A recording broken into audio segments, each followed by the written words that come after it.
What are they? The very word turbine makes me think of a jet engine. When I started to research about wind turbines, I discovered that they weren't jet engines and didn't have anything to do with them. The wind turbine is really a giant windmill.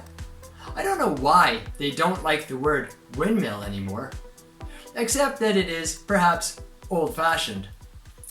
But creating a whole new word for something that's essentially the same seems like we're making our language too complex. Introduction. Hi, and welcome to the Les Paris Podcast, episode 318. These podcasts are a great source of vocabulary for your extensive listening practice. Today, I'm going to talk about wind turbines. Where are they? Wind turbines are actually a sensitive topic. A lot of people think that they are wonderful because they're generating renewable energy and they're not harming the environment. But there's another group of people who say otherwise. They say that they're noisy and they really ruin a neighborhood.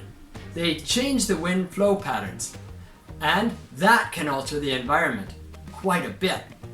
So there's actually quite a few rules about where you can put up wind turbines or start a wind farm.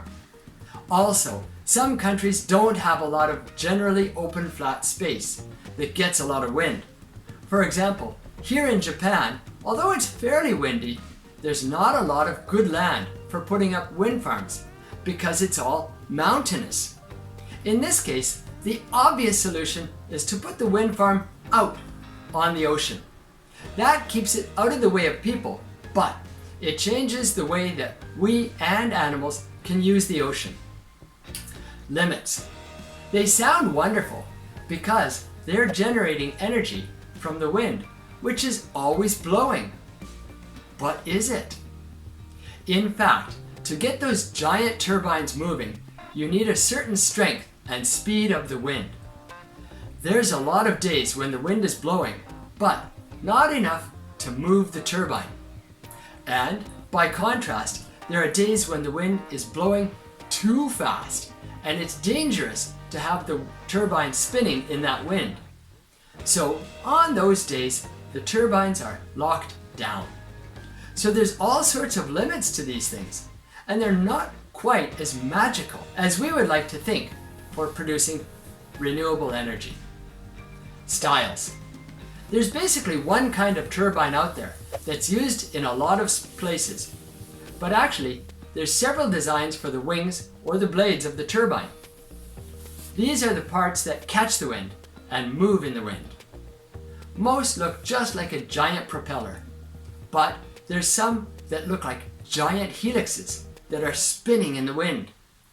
Those ones are the most cool to me. Good things. Wind energy is generally good because after you pay for the initial wind turbine, it doesn't take a lot to keep it going. You can also use the land for other things like farming. And of course, the wind is free. Bad things. On the other hand, they're noisy. And they can kill animals. And they can really spoil an otherwise beautiful landscape. They like to be up high on the mountainsides to catch the wind. So if you want to go and take a beautiful mountain photograph, there'll be windmills in your photo. And some people don't like that. Good or bad? It seems simple to just try and make a decision. Are they good or are they bad? But it isn't really even that difficult. When there's an advantage to using them, we're going to use them.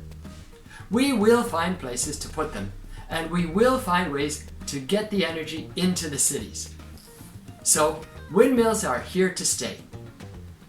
If you like listening to English for your extensive English listening, then hit the subscribe button below so you can get more of my podcasts.